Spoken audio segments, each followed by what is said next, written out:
Ce livre est une sorte de dictionnaire égotiste du spectacle vivant. C'est la manière dont un spectateur privilégié,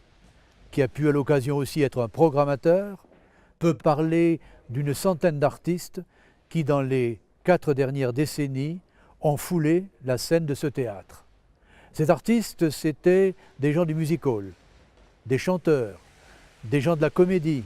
des gens du café-théâtre, des gens du théâtre, des danseurs, des musiciens, des chercheurs en forme nouvelle, des acrobates, toutes sortes de baladins, de comédiens qui ont fait de ce lieu ce qu'il est devenu.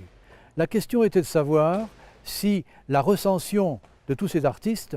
avait quelque chose de significatif par rapport à ce qui s'est passé en France pendant cette période. Et la réponse est oui. Il se trouve que la France a été sillonnée depuis la capitale, les grandes villes, métropoles, jusqu'au fin fond des campagnes, par les plus grands artistes du moment. Et on se rend compte, en feuilletant les pages de ce livre, que aussi bien on rencontre là des gens aussi connus que Léo Ferré, Rostropovitch, Peter Brook, Susan Burge, Lucinda Childs pour la danse américaine, ou Antoine Hervé, ou Ornette Coleman, ou d'autres musiciens et artistes qui sont venus ici. Et de ce point de vue-là, il est question de se demander si cette politique culturelle qui a été menée en France dans la période est à ce point originale que ça vaille la peine d'en faire un livre.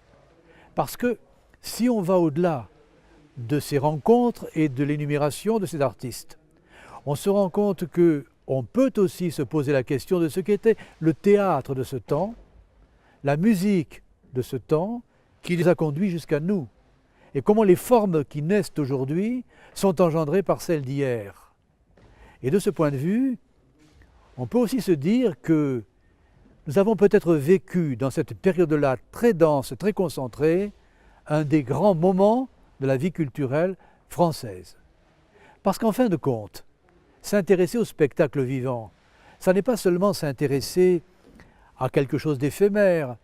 qui a trait au divertissement des gens, mais c'est aussi une manière de regarder la société telle qu'elle se vit, en convoquant dans des lieux de spectacle un élément de la population, un échantillon de la population, finalement assez représentatif de celle-ci, pour être traversé par les questions du sens, de la vie en commun,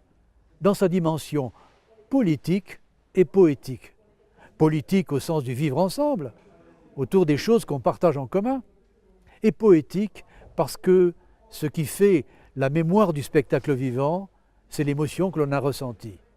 Or, il y a une particularité dans le spectacle que souligne très bien Peter Brook, c'est qu'il faut considérer que les spectacles n'existent que dans la mémoire de ceux qui les ont vus. Et donc, par leur caractère éphémère, ils pourraient disparaître s'ils n'étaient transformés un jour ou l'autre en mots. C'est la raison de la justification profonde de ce livre, de transformer des émotions, des sensations et des rencontres en mots, de sorte qu'il reste un témoignage de quelque chose qui a disparu définitivement sans doute.